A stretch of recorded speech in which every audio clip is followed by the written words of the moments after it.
Are we live? Hello, guys. Welcome. Sorry, we were having problems. We are getting a World Cupper on the line and we lost him, so I didn't think I was going to come live, but here I am. And I was just replying actually to a message from Bill Papalovslov saying, finally got me some time and really interested in the tennis breakdown. Well, I tell you what, you've come to the right place. We have got the awesome World Cupper who knows so much about tennis betting, has been with us now for a few years, covering mainly the Grand Slams with us. But we also have a brand new shiny guest called Snice. Snice Master is his Twitter handle if you want to give him a follow. But Snice Master, welcome to the show. And you said that the Roland Garros, the French Open, is your very favourite. Why would that be? Indeed. Thank you for having me, first of all. We've been following the show for a long time, so it's an honor to be on it and be able to contribute. Well, the Roland Garros is the pinnacle of the clay season, and I've always loved clay tennis above everything. You know, the long, grueling rallies, the crisp sound of the clay when you slide desperately to get a ball. You know, that moment when just the crowd goes silent and then just erupts in euphoria after an epic point. Like, those are the kind of charms and the kind of tennis you don't really see anywhere else but on clay. Yeah. Would you echo that, Whale Kappa, from your where are you? Where are you today? Yeah, Whale Kappa. I'm in the South Pacific on the island of Bora Bora, and tail end of my vacation, I came down to do some diving and some sailing, and it's been absolutely spectacular. More beautiful here than I ever could have imagined, yeah, so it's been a pretty spectacular vacation. But I'm itching to get back to it and get tapping some French Open next week. It's going to be fantastic. So perfect time to take a little week off right before we get into the. Well, I agree with Snice. This is probably my favorite of the. It's tough. It's a toss up with Wimbledon. Wimbledon is for the spectacle is so cool, but the way that the clay season, like the arc of it, and following, you know, from Monte Carlo through all of the other clay tournaments and ending with Roland Garros, it's a really nice kind of 2-month evolution, and it's a ton of fun to watch, and it makes handicapping this tournament a lot of fun. And if I look year over year at my performance in betting tennis, by far and away, I do the best at Roland Garros. And I think a lot of that is lent to that you kind of learn a lot about with players and their form and how they match up with each other in the run up to it. And a lot of people who are betting this market aren't watching, you know, the Barcelona Open or the, you know, Easterol Open. And so if you've kind of gotten a chance to see how some of these players match up with each other in some of the kind of the second tier clay tournaments in the run up, you've got kind of an advantage in your pocket. And so I think that really helps us out a lot in terms of the match by match handicapping. Plus, you know, clay tennis is fun to watch. I completely agree with Snice. It's more it's more about endurance and grinding out some of these points than it is about power and hitting winners, and that makes it a lot of fun to watch. Yeah, well, there is just one king of clay, and obviously we've started as well to look into the tournaments running up to the Grand Slams, and obviously Rafa Nadal, he's coming now to try and win his 12th French Open title, won Rome obviously on clay. Can anyone stop Rafa Nadal? Well, Kappa. I think there's really only two people in this field who can beat him on this court, on this surface, and I give both of them a fighting chance, but not an especially likelihood. Dominic Thiem has a shot to beat him. He's played him here now twice, and he's gotten to get a feel for what it takes to beat Rafa Nadal. Rafa Nadal this season has not looked nearly as powerful or as dominant in the last two seasons, and it's not particularly close. He could be carrying the leftovers of some of the injuries he was dealing with through the hard court season. He just won his first title in all of the clay season in Rome, a week ago, which is wild because usually we're sitting here counting, oh man, he's won everything in the run up. This year, he just managed to scrap out one title, and he did it in an impressive fashion because he beat the other player in the field who has a shot at beating him, Novak Djokovic. But Nadal was given virtually a free pass to the semifinals. His draw is phenomenally easy. Like, both Thiem and Djokovic sit in the top half, so he's not going to have to play either of those guys to get to the final. Those two look likely to meet in the other semifinal if I had to handicap the entire way that the draw breaks down. And that looks like an absolute bloodbath, drag out, knockdown. Those two guys are going to really hurt each other badly to get to the final. And you could then run up against a relatively fresh Nadal. So, I think it's fair to leave Nadal as the clear tournament favorite. But I'm hopeful that there's some drama in the final this year because we haven't seen it in the last couple of years. It's been a pretty bad final. Well, so the question is then, so it really does look like it's Nadal to lose. Odds of 2 right now, Snide. Should we all jump on that? Would you say that there's no value in that? Should we play some long shot bets on the men's outrights?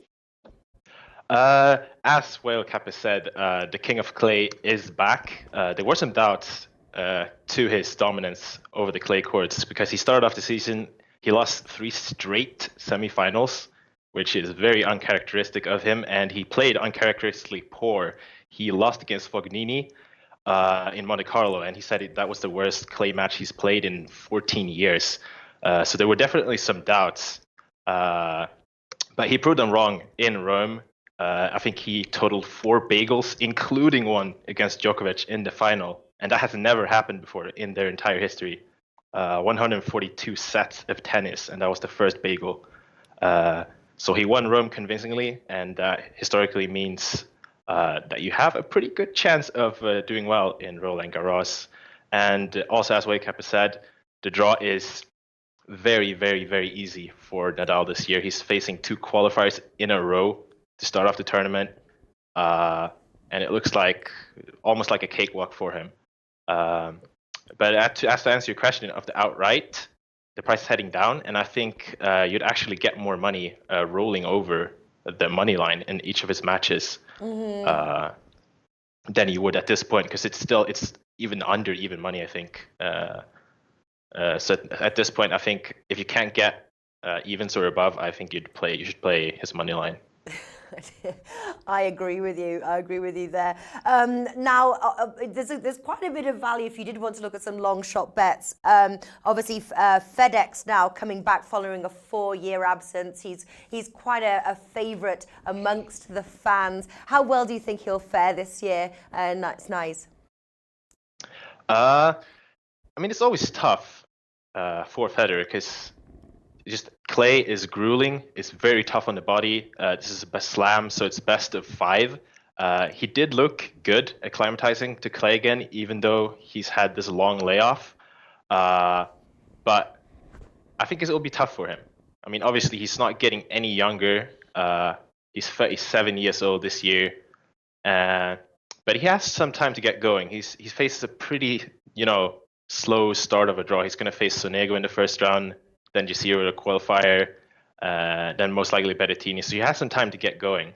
But then he's going to run into, Tsitsipas, Nadal in the semis, and I think it ends there for him. I think so as well. I know, Whale Kappa, that you do like the outrights. You do like to hold a few tickets. You do like a few long shots. In this case, obviously with the Nadal firm favourites, is that the case? Have you made a play on a few of the long shots, or are you holding off? Yeah, I have not yet. The only one of the particularly long shots that I see any potential value in is Felix Aliassime. His game is pretty spectacular on clay. He kind of showed some fatigue early in the clay swing, which really led to some underwhelming results from him in the clay swing overall. But he's gotten some rest. He's gotten his legs under him, and lo and behold, it looks like he's going to pick up another title this week, which is pretty phenomenal and worthy of kind of keeping an eye on this kid, because he does look like the future of tennis. And maybe not next year, maybe not in 2 years, but in 5 years, I wouldn't at all be surprised if he's kind of one of the premier players on tour. And his price is pretty long still for a guy who has the youth, who can when you have young fresh legs, you can play more best of 5 tennis in general. You should be able to, at least, and that should help him a lot. But really, of the guys that I had circled for potential long shots to look to back, all kind of ended up with really poor draws. So I was pretty frustrated.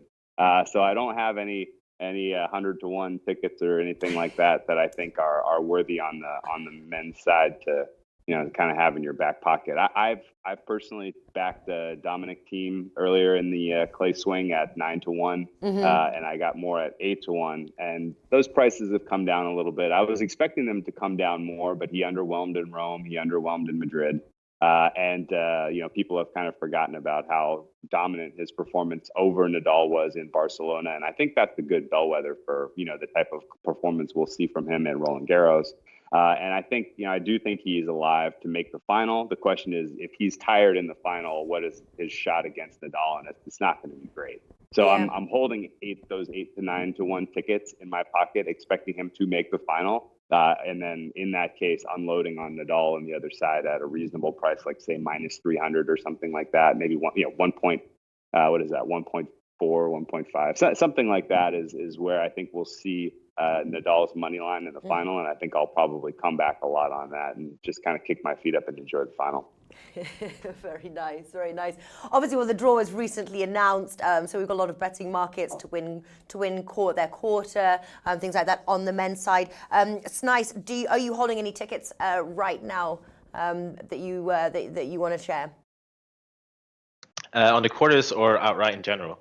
Oh, and well, anything. If it's on the outright or quarters, what have you taken at this point? Mm-hmm. Yeah, obviously the draws were announced yesterday. A long shot that I think has a go here is Juan Martín del Potro.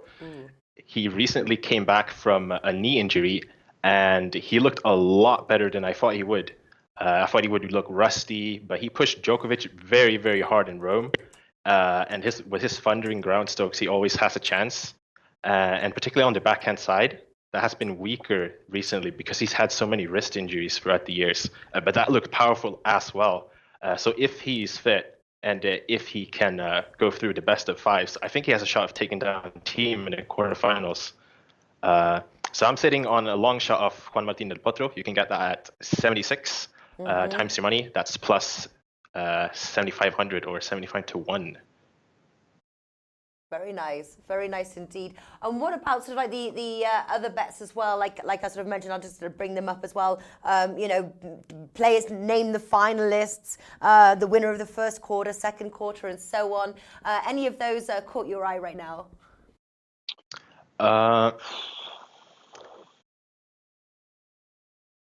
No worries if not. The draw was only announced yesterday. Yeah, it's tough.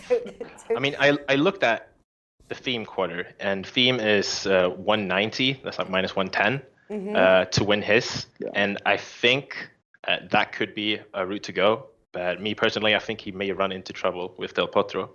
But if you don't think Del Potro will hold up, I would advise you to get on team to win his quarter. Because if he doesn't fall to Del Potro, I don't see how he loses. Yeah. What about you, Well Kappa? Yeah. I think I agree with those sentiments. Del Potro did look a lot better in Rome than I expected. I thought he was going to win that. He should have won that match against Djokovic. That was in his hands in that tiebreak, and he didn't quite, finish the job there and let it slip through his fingers. But I do worry about his conditioning, and guys like Del Potro, guys like Federer, they are not here to win this tournament. They are here to accrue points. So that they can get better seating for Wimbledon, better seating for the U.S. Open, a little bit of a paycheck, a bump from their sponsors. They're not here with with eyes for the cup. So I don't, if the going gets tough, then they kind of go out at that point. And a guy like Federer is priced, pretty generously, I feel like, to win the third quarter. I don't know if he beats a player like Tsitsipas. I don't know if he beats. I got to get going pretty soon. Sorry. I got to get going. But best of luck, guys. I'll look up for the rest. All right. All right. So listen, I'm just reading a message. It's nice. It says, I think that they think that you are the Shakespeare of tennis with the way that you described. That was quite a description. Well, listen, moving on now to onto the women's side, and it's in recent years. Obviously, we've had Serena Williams, obviously she gave birth, and that kind of really opened up the market quite a lot. Currently, she's priced at 15 with a lot of the favourites there. Other favourites, you've got Simona Halep, odds of 5, Kiki Bertens, 10. It's quite wide open. So as far as in the past, when we've previewed Grand Slams, we've kind of stayed away from the outrights just because it's so wide open. How have you approached the outrights this time? Yeah, as you say, Natalie, this time the draw feels wide open. There are a lot of unseeded dangers that are lurking all across the field. And the first thing I noticed here is that the top quarter of this tournament is absolutely loaded. We have 28 Grand Slam titles in the first quarter. We got like the world number 1, Naomi Osaka. We got Serena Williams, Maria Sakkari, Victoria Azarenka, Yelena Ostapenko, just to name a few. So anyway, for that quarter, that's murder's row already. So just looking at the outrights, it'll be tough for anyone, I think, from that first quarter to make it really far, just because they'll just eliminate each other, I feel. So what I've done is that I've looked at what I feel are the best players. And right now, I would say that that's Simona Halep. She's still the player to beat on clay. That's her favorite surface. Yeah. Conditioning, her defensive tennis, just everything plays into her strengths. So I feel that it will be very tough to beat her. But she is flying solo this year. She quit her cooperation with her coach, Darren Cahill, last year. And you saw how much he meant to her because she ran up to the stands to give him a bear hug after she won Roland Garros last year. It was her first title, Roland Garros, her first Grand Slam. So mentally, is she there? I don't know. But at 5.5, I have gone ahead and played Halep. All right. And who do you think she'll be faced with in the finals? I think that will be Kiki Bertens. She's having a career year this year. She's up to career high ranking of world number 4. She's reached the semifinals in both Stuttgart and Rome. And she won the Madrid title over Simona Halep in the final. And she plays superbly on clay. She has a huge serve, moves well, very good at the net. And she came close in 2016, came to the semifinals here. And she's been drawn in the opposite quarter of Halep. So I think she will be the finalist. So I think we'll have Halep versus Bertens in the final. Okay. So I've actually gone ahead and taken her as well. And And as you said, that's 10 times the money plus 900, 9 to 1. Yeah. And why is Serena priced at 15? I think that's like the longest I've ever seen her priced. Normally, even when she was back from her maternity leave, she was still one of the favourites. But everyone was saying that the value was not there, do not back. But at 15, surely do you think she's worth a bet? I actually have to disappoint you there. I do not think she is. And why? It's because she's struggling with her fitness right now. Obviously, if she was fit, you can never count out Serena Williams. She's gunning for that 24th Grand Slam title, the record-tying 24th. But she's struggled for fitness post her maternity leave. Yeah. She's withdrawn from 3 of her last 4 tournaments this year. She hasn't played back-to-back matches, I think, if I can remember correctly. And she was seen in a wheelchair here in Paris on a picture just like a few days ago. So that's very, very, very concerning. Wow. And along with that killer draw where she's projected to play Osaka in the quarterfinals, along with a lot of dangerous names, I don't think there's any value in backing her this year, unfortunately. Yeah. All right, we're going to have to wrap up this segment very shortly, but very quickly, obviously, starts on Sunday, Roland Garros. Have you made any match bets right now that you want to share with us? Just quickly, I'm just going to point out that I did go ahead and place a long shot bet. I'm on Marketa Vondrosova for 41 times your money, plus 4,000, 40 to 1. Wow. She's one of the dark horses in the lower quarter, the last quarter. And she's gone 22-6 on the year. Quarterfinals in both Indian Wells, Miami, quarterfinal in Rome.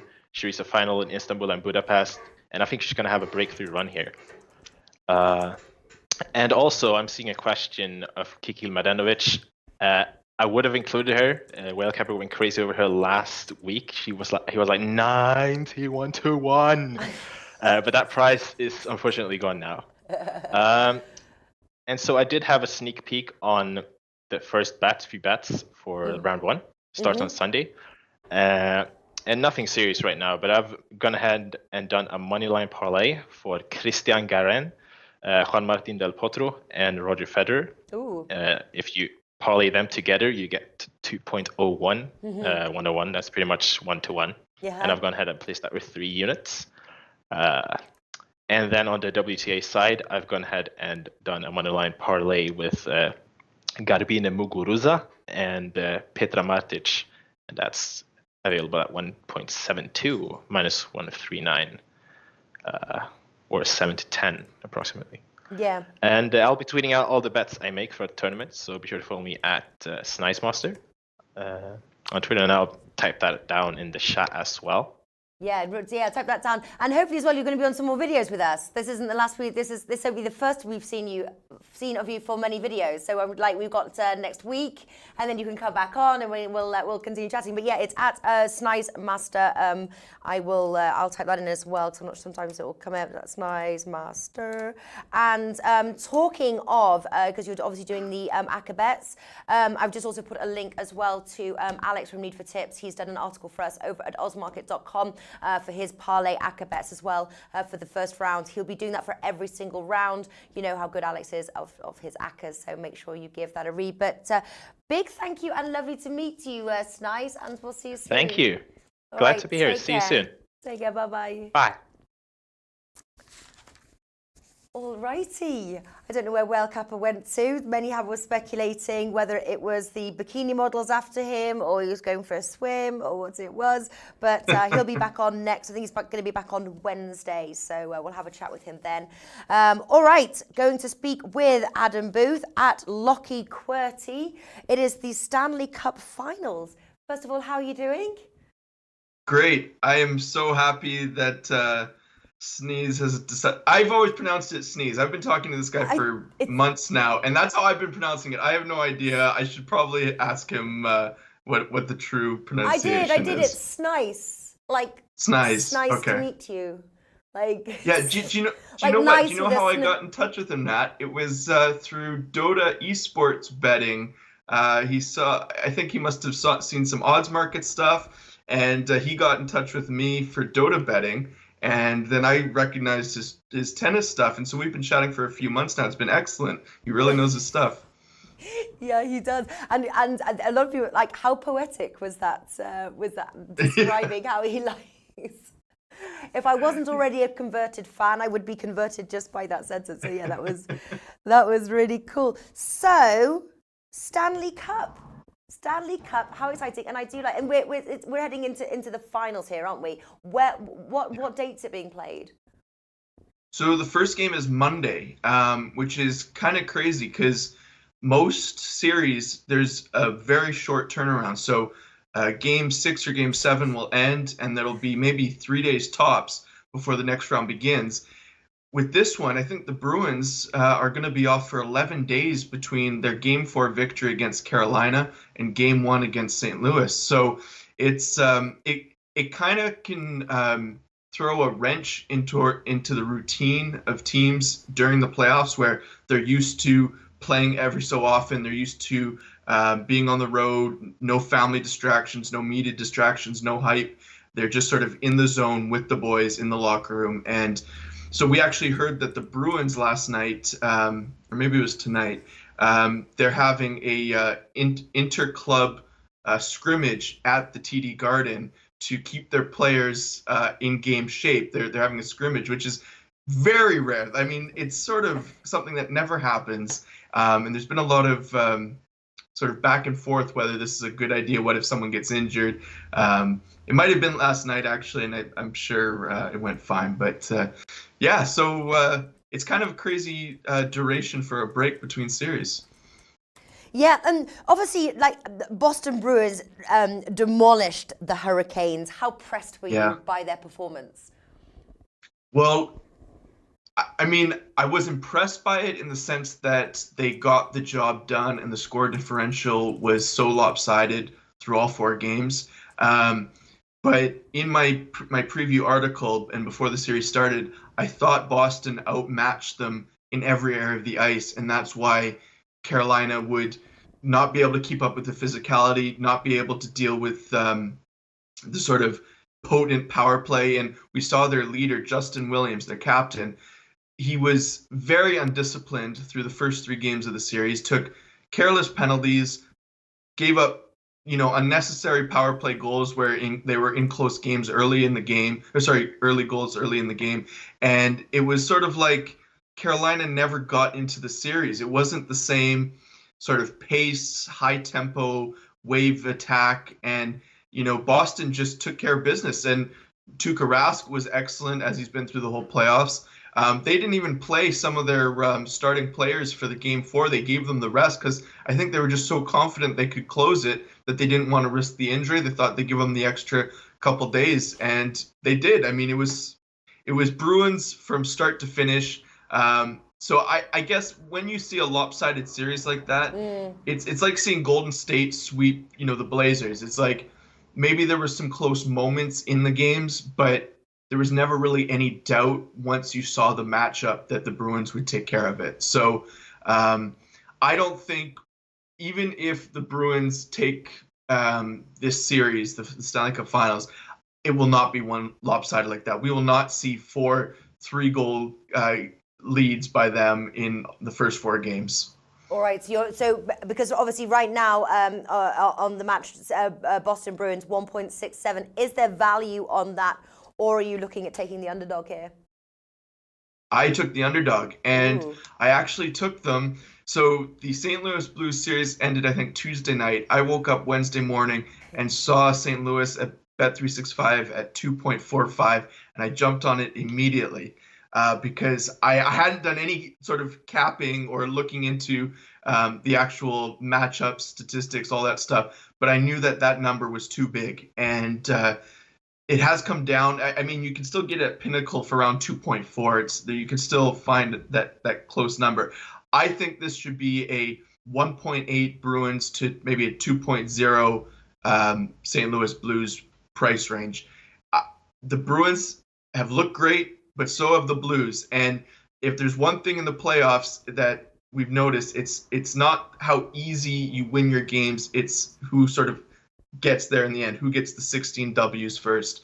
So even though the Bruins look dominant in their last 2 series, they also faced teams that were not, I guess, of the pedigree of the Blues. They don't have the goaltending. They don't have the physicality. These 2 teams are very similar in a lot of areas of the ice, and that's why I have to go with the Blues. Because, and I said this in the article, if Bruins were starting on the road here and they were maybe 2.0 on the money line for the series, I would take them, because I do see this being a 6-7 game series, and I do think it's going to open up hedge opportunities, teams going down 2-1 at home and stuff like that. So that's the play right now, Nat.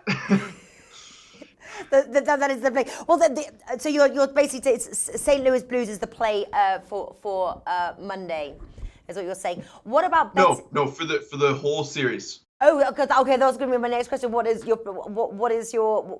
How are you approaching match betting on the series? And what I did, what I like to do, I should say, because we'll talk just in terms of this series, I will be taking both teams to win a game. I don't know when I'm going to start my progression. Either it's going to be Boston game 1 and St. Louis game 2, or maybe I'll start both of them game 1 at 2 different books and just run. I think I told you about this on previous shows. I like to play both sides in series where I think both teams are good for a game. This is one of those series. The probabilities of us seeing a sweep are just so unlikely. These teams are both good on the road. And given the value of the Blues, I think you have to start a progression pretty soon here, because if they go 1-1, well, anyway, I won't get too much into the specifics of my method, but I do like to just get my 1 unit in on each team to win a game, and then get off the series and kind of just enjoy the hockey. It's a very profitable way. We don't need to chase games in games 5, 6, and 7 where, teams are more do or die, and we could see teams put together 2 or 3 straight wins. So I'm going to get the money in early on both teams. And I was talking to somebody about totals, actually, Chance, who's another Edmonton boy. He's from my hometown, and he's been following a lot of odds market content, which is great. We were talking about the totals, and he said a few days ago that he really thinks this is an under series, and I agree with him. These teams have excellent goaltending. I don't see many shutouts coming. I do think each team will be good enough for a goal or two, but I could see a lot of 3-1, 3-2 games. So if you can find either an under 5.5 for a decent price or a live under, let's say there's an early goal in the first period, jump on an under 5.5. I do think maybe the game 1 goes over because the teams will still feel each other out a bit. But I do like unders generally for the series. But I really don't bet a lot of totals for playoffs even. So take that with a grain of salt. Okay. All right. Interesting. And under series as well. All right. So before we wrap up here, just let us know exactly. So obviously the game. Just do recap how you're betting. Obviously a Tuesday, the Monday match, and how you are betting the series. So yeah, I took as posted in the article, I took Blues 2.45 at Bet365. I will be. If anybody wants, they can get in touch with me on Twitter for when I'm going to be starting my progressions. But I'm going to be running an ABC on both teams, either in game 1 or game 2, for each of them to take a game. So if you want more information, I did talk about this in the first article I wrote for the playoffs. It's pinned to my Twitter profile. But the sort of strategy there is the probability of teams winning at least 1 game out of 3 is greater than them winning that specific game that you think they're going to win. So instead of trying to cap each game of a series, you sort of cap the series as a whole. And then, so I could talk about it for half an hour at least. Just get in touch with me if you're interested in knowing how it works. But I do think the value is on the Blues. They're still being sort of underrated. They've been the hottest team since January. They by their record and by their defensive play. So I think that not only can they win this series, but there's also value on them to win the series. Oh, very nice indeed. Now we're just quickly calling Larry. If you want to call Eric, great. And one quick question, because obviously it's something that we like to play when we bet football. And you were mentioning about the totals going under. Obviously another market for Monday is anytime goal scorer. Is those kind of markets that you look at? I know quite a few guys that have started playing these players to score props for games. I haven't, but I think it's something to look into. And I might do some off-season work into back testing sort of certain lines at the rate, and maybe running progressions on like a guy like Mark Stone, who had such a great playoff postseason in the one series he had for goals, or Couture. I think there can be value. I was going to say Unibet, as far as player props go, they put up their Conn Smythe winner, which is for the playoff MVP. And Tuukka Rask is the goalie for the Bruins. He's the outright favorite. But I would say if you think the Blues can win, there is value looking at Jaden Schwartz and Binnington, the goalie for the Blues. Either of them to take the playoff MVP award. So it has always gone to obviously a team that has got to the final round, so you don't have to worry about some guy on the Sharks winning it. But it usually goes to the winning team as well. So again, worth looking at the Blues players, because if they win the series, Schwartz or Binnington will be the MVP. All right, wonderful stuff. Adam, a pleasure talking to you. Have a wonderful weekend. I've put your Twitter handle there for anybody who wants to follow him, ask him questions. Like he said, give him a follow if you aren't already. Best of luck, and I'll speak to you soon. Thanks, Nat. See ya. All right, take care. Bye-bye. All right, so we've got 2 more segments of this show. We're going to speak with Eric Kelly at Oblivion Sports now as we head to Monaco. He said the greatest Grand Prix of the year. Eric Kelly, are you there? Hi, Natalie. How are you? I am very well, thank you. I was just, sometimes I get a little bit of chance to have a quick read of the articles before I get the guests on. And this is, I'm going to read a little quote from your thing. He says, we finally head to a track with some character and awe. The history of Formula One is in this track. What a lovely sentence. So I wanted you to expand on this sentence. Finally a track with some character and awe. Why is that? If you've ever seen the Monaco GP, it's amazing. Like the scenery is just beautiful. Where they're driving on just this tightest little track you've ever seen. I don't know if you've seen the Monaco GP, have you? Yeah, I've seen it. And it's like surrounded by the sea, and it's like. And they're driving by the famous casino in Monaco and Monte Carlo Casino, and it's beautiful, and all the yachts. Like but the tradition and history is just that's what makes it. Everyone loves the Monaco GP. Even though it's usually not one of the best races, just because it's impossible to overtake. Because obviously with the small. And have you been to Monaco yet? To the Monaco racetrack? No, unfortunately not. No, it's definitely on the bucket list. I bet. So let's take a start now. The first question, obviously, is: can Mercedes pick up a first win since 2016 in Monaco? Or who's that? Mercedes? Mercedes, yes. Oh, sorry, yeah, Mercedes. I just got confused because I was thinking Mercedes are always winning. I forgot they haven't won in Monaco in 2016. I think to do this time, yeah. This time to do, because in the past, Mercedes' car going around the tight bends in Monaco and other certain tracks, but mainly Monaco, they were losing. It's only minimal seconds, but when you say 16 corners times 60 laps, it adds up to like 8 seconds over the course of a race. But this year, they have seemed to have found the pace over all the rest of the cars on the corners. So that's why it's like usually for the last 2 or 3 seasons, Mercedes have ran away with the title, but everyone kind of said Red Bull will win in Monaco because they have the pace around the corners. But this year it looks like Mercedes are going to win in Monaco, and I'll be shocked if they don't. Really? Well, I was going to say, who is best placed to stop them? So would you say Red Bull is best placed, but you don't think that they'll do it this time? Red Bull is best placed to stop them, and I don't think the only chance they have is if Mercedes shoot themselves in the foot, make a wrong strategy when they come in for the pits, or their drivers crash into each other because they're more than likely going to start first and second. It's bar nothing unusual happens.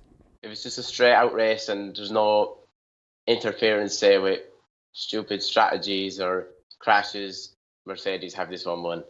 Yeah. And question is, why have Ferrari failed to challenge Mercedes so far this year? That's the biggest question. Everyone is wondering, because pre-season testing, Ferrari were the fastest car. Yeah.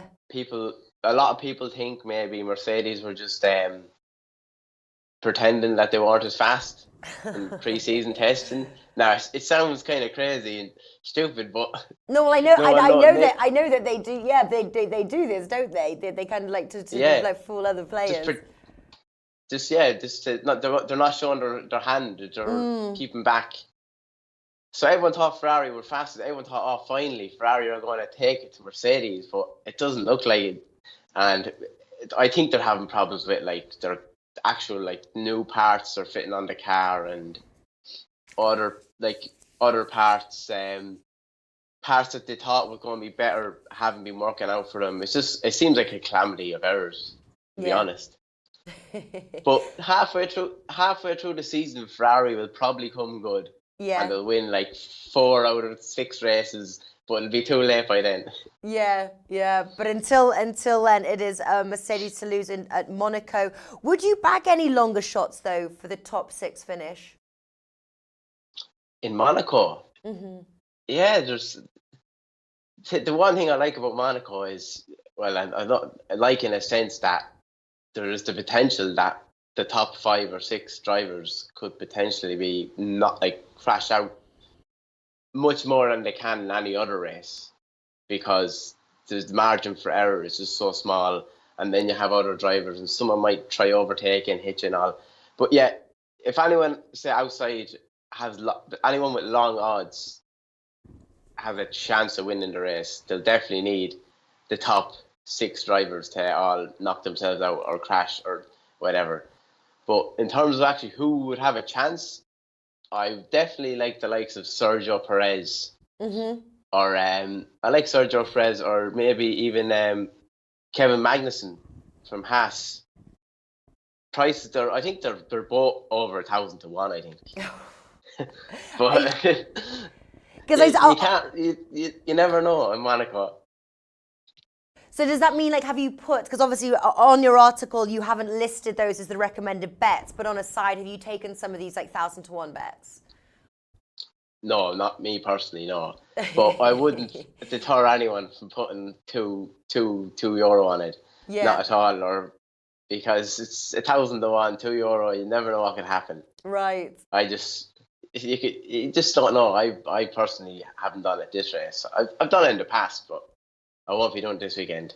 All right. So, what are you doing this weekend then? You seem quite... I noticed as well, obviously, Lewis Hamilton, very low there, 1.25.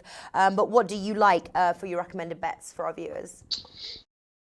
Yeah, this weekend I'm going to take... I'm after taking... what I've started to do with the articles is I've done the serious bets that I'm serious about. And then the other bets that are just kind of fun bets that I'm still personally backing myself. But just if people that are serious about having a bet, and then people that just want to have it for a bit of fun. So I'll just tell you my serious ones first. I'm going with Valtteri Bottas to win the race at 5-2. And my reasoning behind this is because, for starters, he's won twice this year, and I think he's won twice, and Hamilton's won 3. Yeah, he's won twice, and Hamilton's won 3 times. But the 2 races that Bottas won were both said street tracks. The first one was at Albert Park in Melbourne. It's a park, but it's a kind of a street race as well. And the second one was a street race in Azerbaijan. So if you look at the track records there, Bottas is winning on the tighter street tracks, whereas Hamilton is just winning on the traditional racetracks. That's why I fancy Bottas this week at 5-2. The next bet I'm going to take is Max Verstappen to have the fastest lap at 9-2. Just because, like I've said, I still think Red Bull have pace in this track. They might not have the pace as fast as Mercedes, but Verstappen can still set the fastest lap in this race, and at 9-2 I think it's good value. I'm going out on a limb with Danny Ricciardo, top 6 finish at 9-4. Even though he's in a horrible car, Renault, they've had a bad season. He seems to be really good in Monaco. He won the race last year, although he was with Red Bull, a different team. So he's 9-4, top 6 finish. It could happen. And my favorite bet out of all this is Mercedes double podium finish at 4-5. All you need is the 2 drivers to finish in the top 3, 4-5. It's happened in every race this season, so you're hoping it'll happen again this race. Yeah, and I see that as well. You put 1.5 units on that one, Mercedes double podium finish, and that's at 1.8. So that's the lowest odds that you have given. I like this. I like on your recommended fun bets for interest. Either Ferrari driver not to finish the race, no, and you're going to put half a unit on that one. Explain that bet. This bet is just purely because Ferrari have had horrible season, and they've both finished every race. So I'm just hoping that this week they go, that just one of them doesn't finish the race with a mechanical failure, or one of them crashes out or whatever. That's the main reason I took that one. All right, wonderful stuff. That's Eric Kelly from @Oblivion Sport. I will try and type his Twitter handle in the comment section. But best of luck. Enjoy the race. And I agree with you as well. It is an absolutely amazing racetrack and very enjoyable to watch as well. Take care. Have a wonderful weekend, and I'll see you next week. Yeah. Thanks, Natalie. Enjoy the rest of the show. Thank you. See you later, guys. All right, moving on to a final race now, and that is the Giro d'Italia, cycling here with Ian O'Sullivan at Cycling Betting. I will bring on the show. Hello, Ian. How are you doing? Very good, Natalie. And you? Very, very well, thank you. I spoke to you a couple of days ago and you said this is when it all starts to get exciting, and exciting it is. The Giro d'Italia, obviously, before we head on over to the Tour de France. How's it all going? Well, it's we're nearly 2 weeks into the race, but really the race is only livened up in the last 2 days, yesterday and today.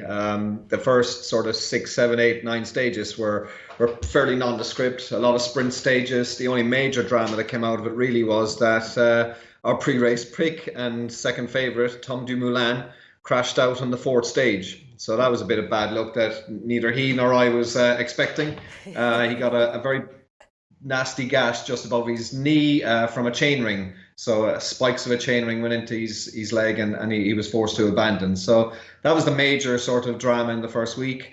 We had lots of sprints that were sort of spread around between different riders. But thanks to a very, very strong time trial on the first day and a very strong time trial last Sunday when he won the stage, Primoz Roglic, who was the pre-race favourite, is now in pole position and is odds on to take the race. He actually sits about 2 and a bit minutes behind a guy named Jan Polans, but he's not too worried about him. He took the jersey basically because of a long breakaway yesterday where he gained a lot of time, and he's jumped above Roglic in the GC, but give it another day or two and Roglic will have passed back over him again, because Polans won't be able to stay with them on the big mountains probably. Yeah. Obviously, we're in stage 13 today. We've got stage 14 tomorrow. What are you looking at? Have you been able to have a look at what you're looking at to bet tomorrow? Tomorrow's going to be a great stage. I think we've got a summit finish, a very difficult last final climb, but there's also quite a few difficult climbs in the middle. It's a short stage. It's only 131 kilometers, so I think it'll be, as they say, balls out racing from the very start tomorrow. There's a lot of guys who want to make up time on Roglic. There's been a bit of shadow boxing with Roglic and Nibali today, but the likes of Mollema, Landa, guys all around them, they went on the offensive today. Zakarin took back 2 minutes or something, has leapt into third in the GC. I won't be surprised if we get all-out attack from a lot of the other guys tomorrow as well. Roglic will be on the defensive again. I see Landa has been installed I think 3-1 favourite for tomorrow. The guy who I picked to win today's stage, actually, Miguel Angel Lopez, he got his chain caught and snagged his chain right when the race was kicking off with about 10 kilometres to go, 8 kilometres to go, something like this. And he had to stop and get the chain out from within his chain ring, and lost 30-40 seconds and couldn't regain the leader. So that was very, very disappointing because I think he'd have done very well today. He might not have been able to catch Zakarin because he had quite a good lead, but he's second favourite for tomorrow. I think he'll be full of the desire to try and make up for the wrongs of today, and he looks very suited to this finish. Landa, I think, will be going for it again. He's chipping away trying to make back time. He lost a lot of time in the time trials. He was minutes and minutes back, but he took some time back today. I think he'll keep wanting to chip away at time, taking 30-40 seconds here and there. There's some big stages to come. Stage 16 on Tuesday is going to be a monster. They're going over the Passo Gavia, which is the highest pass in the race, and the Mortarolo, which is a climb later on in the stage, but actually it's a climb that Landa has done a few times before and won a stage in the past which passed over the Mortarolo, and he has said it's one of his favourite climbs. So I think he'll be going ballistic on Tuesday. He probably will be on the attack tomorrow, but I quite fancy. I think I'm going to stick with Miguel Angel Lopez again tomorrow. I think he's about 4-1, just over 4-1, 17-4, something like that.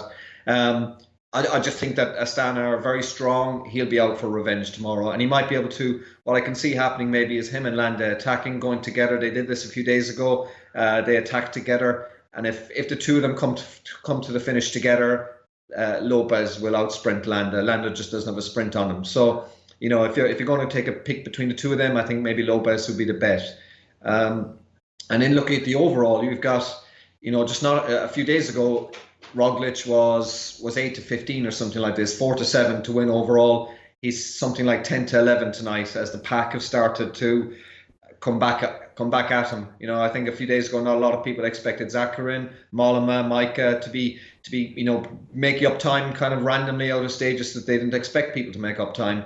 But they're right back in the hunt. Nibali is behind him. I think Nibali is something like second favourite. But to be honest, I can't see Nibali doing a Landa or a Zakarin and going out there and attacking and making up the minute and a half that he needs to make up. And he'll actually need to make up more than that, because the last stage of the race is another time trial, and Roglic will probably take another 30 seconds out of him.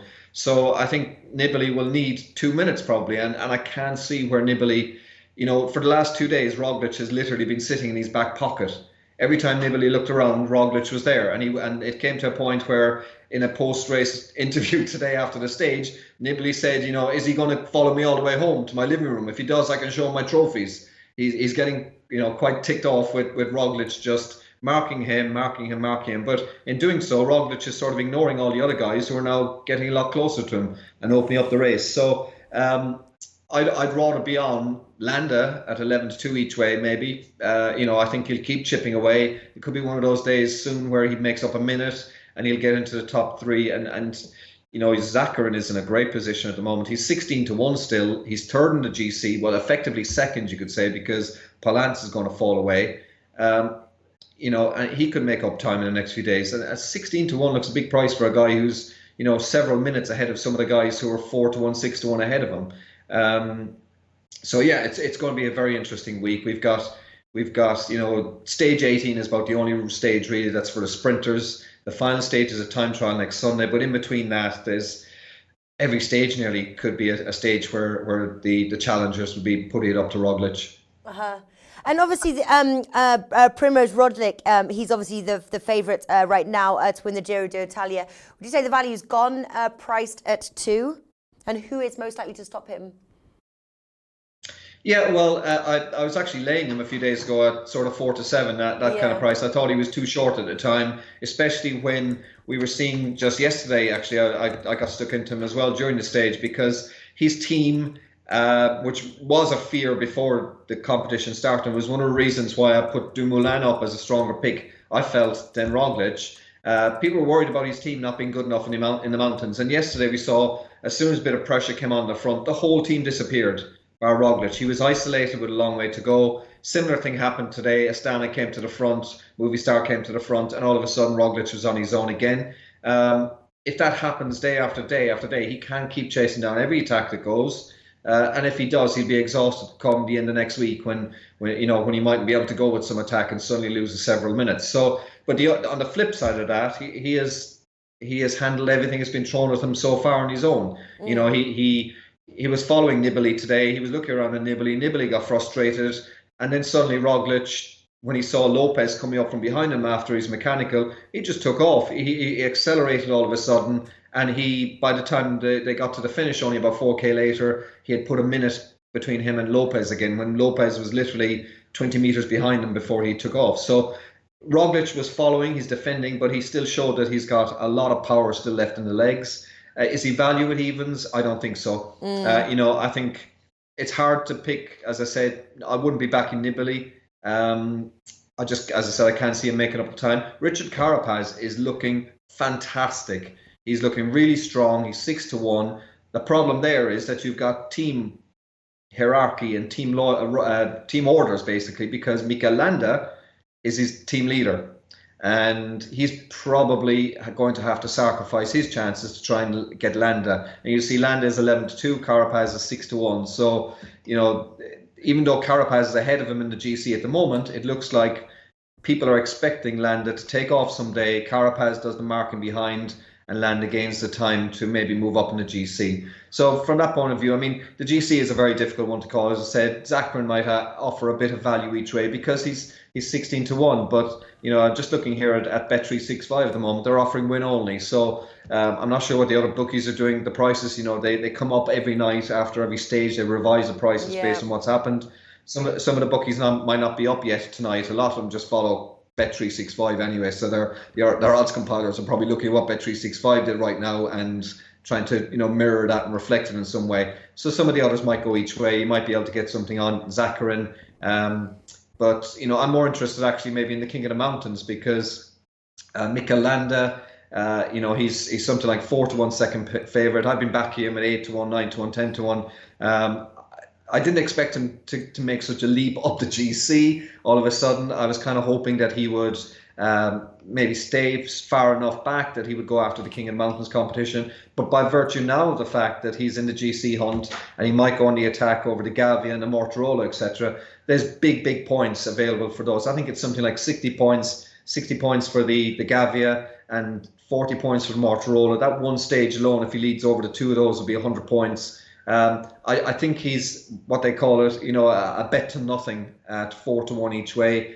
I think he will probably finish in the top 3 by the virtue of the points he's going to pick up over the next few days. If he wins or comes second tomorrow on the stage, he's going to get another bunch of points. So I think he'll move up the ranking, and at 4-1, he's one of these bet to nothing each way. You might get your money back, and if he does really well, you'll have the 4-1 winner as well.